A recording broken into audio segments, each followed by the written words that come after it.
Hey there, Dr. Monica Aggarwal, your favorite plant-based preventive cardiologist, catching up with the news.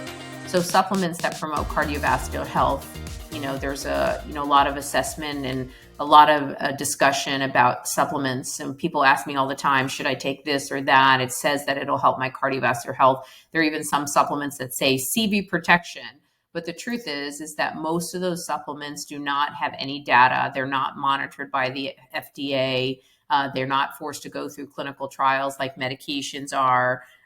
There's very little data on these medications. The quality from pill to pill is also very different.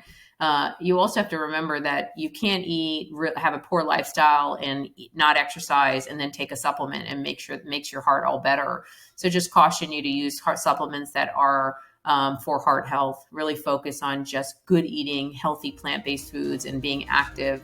Those are the best treatments that we can provide you, or you can provide yourself.